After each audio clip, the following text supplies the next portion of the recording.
basic training in San Diego at the recruit depot down there, and they really thoroughly trained us good, especially with bayonet fighting. Because you had to use a bayonet an awful lot of times, you know. But other than that, it was sort of rough. But they make you do almost everything that you probably couldn't do just to make you obey orders and everything, so you'd never quit ordering. During basic, do you remember any of your instructors? Do you remember what they were like? No, they were all strict. In fact, my brother that lives across from me, he was a drill instructor. And they put you through everything that you couldn't do just so you'd follow orders and not ask no questions. But they were all still good. First thing in San Diego boot camp, they told me, says, you're going to do a lot of hand-to-hand fighting. And boy, I went to the shop and got a gym, got on the barbells and started on the barbells, and it paid off. Can you tell us a little bit about how you adapted to military life? I liked it. It was, since I'd been in an orphanage and everything, it was like it's home to me. And I liked every part of it. Still like it. So the physical training, can you tell us a little bit about it? The barracks food, the kind of your accommodations? Yeah, everything was great. Everything we had out there.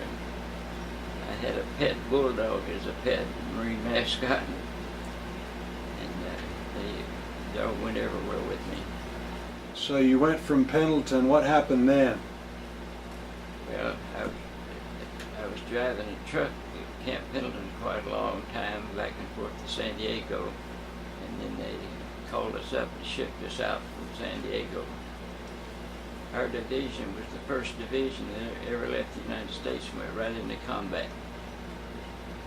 The only one that ever did that. And so you left the United States, and where did you go to be in combat? The first battle we was in was on Roy and Namur in the Marshall Islands, and it was one of the worst battles I was in, actually, on Roy and Namur. I mentioned it to Dwight.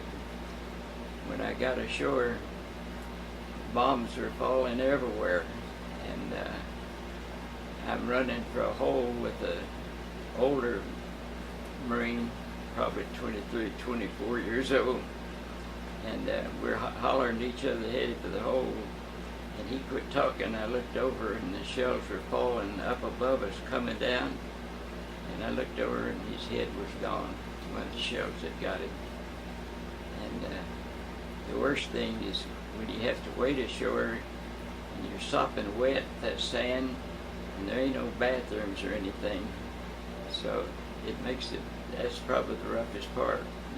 You look forward to seeing the enemy so you can fight. And before we got off the ship, the sergeant came up there and says, all y'all are thinking about home. He says, I want you to quit thinking about home, because most likely you're not going to ever get to go home.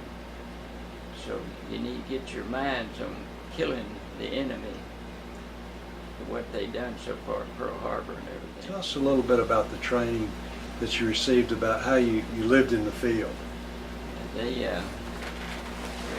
had to go out on grenade courses, throw grenades, and have to teach you how you had to have one explode shortly, how long you could hold it after you released it, before you threw it real quick and everything. And they had all the Japanese weapons that they were used there, and made us practice with it. In case we had to use a Japanese weapon we picked up, and we had to learn how to shoot with all those weapons and everything. And we had to watch the Japanese kit they use sometimes to carry grenades to explode with us and everything. So many times they would get Marines were getting killed after night, after dark. So they passed an order that unless you had an order ahead of time to move out, you wasn't to move from your hole, and you shot anything that went above the thing. and that was working. We were saving a lot of lives, except every now and then it cost one of our guys' lives. Well, you mentioned going on shore and one of your friends losing his life. Can you tell a little bit about that, how those kind of experiences? It didn't surprise me because just as you hit the beach, you're already crawling through dead bodies and everything. And I had mentioned it to Dwight before. It's almost like a funny tale.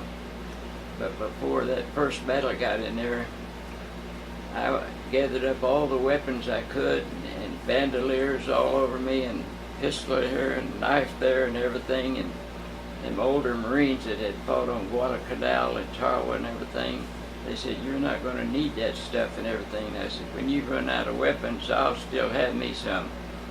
And the boat didn't make it ashore, and I had to go over the side.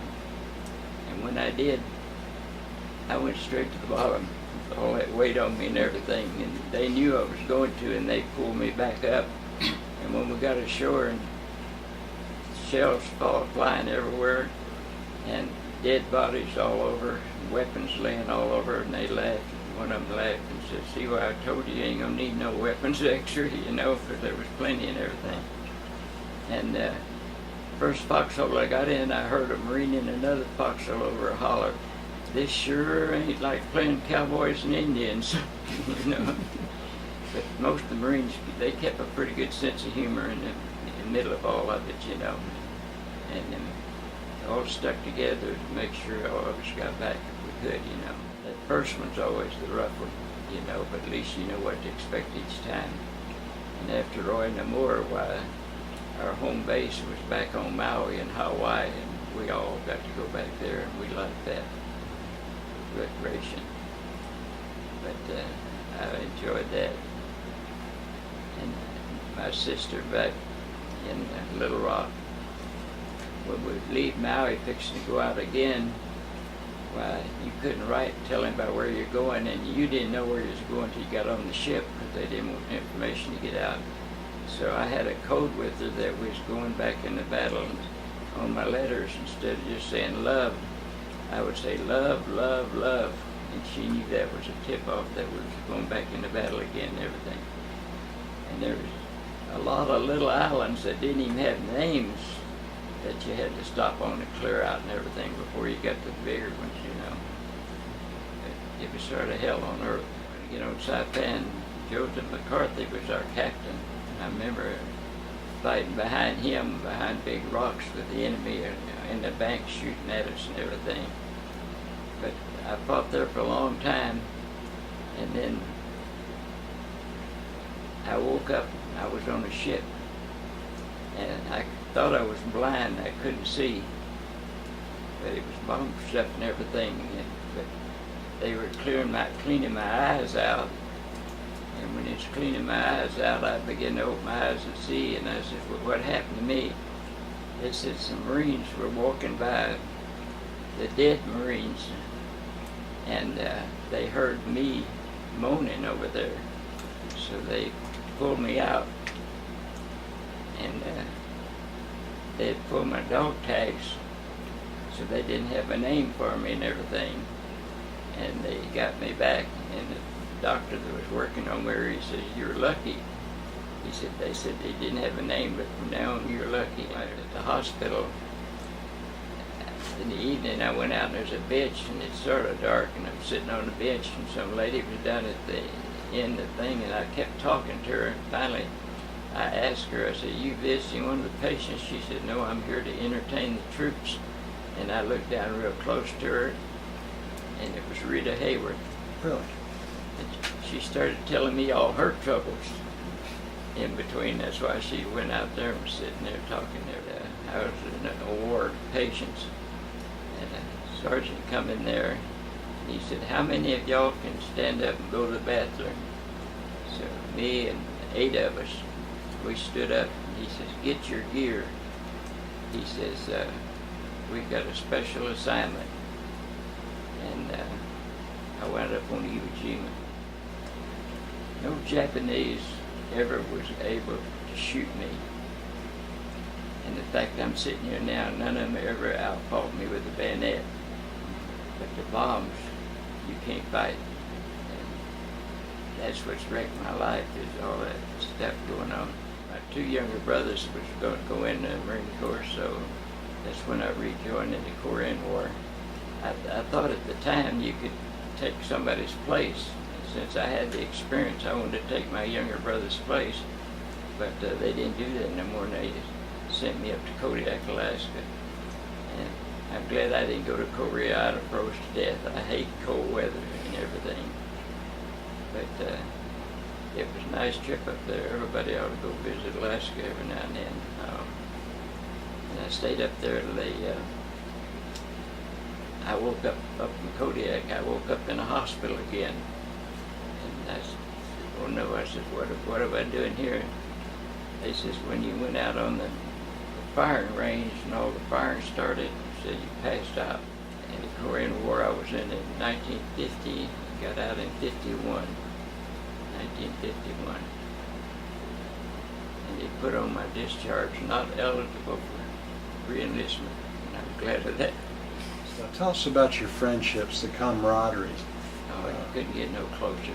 They're all like the movies, it's about big brothers and everything. They were, especially when you've been going on liberty with them and everything, and then you look over and they're laying there dead.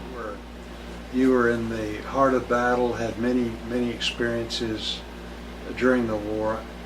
How did that, certainly your life would have been very different in the sense if you hadn't experienced those things. How did that experience overseas and all of the things that you went through, how did that affect your life in coming back? I wanted to forget it, and I couldn't forget it because I couldn't watch a war movie or anything because I had nightmares at night. And a lot of nights, even when them loud noises come or something, sometimes I go to bed at 7 o'clock because I might have to get up with her in the middle of the night in bad shape. And I started having a bad dream, and I had to get up and come sit in here just so I could shake it and everything. But all these years, I still completely have bad dreams. Sometimes they're almost real. I'm actually on the front lines again fighting, And when you think about it, having to kill a human being, it wears on you after a while. And you try to forget it and wipe it out of your mind like it never happened and everything.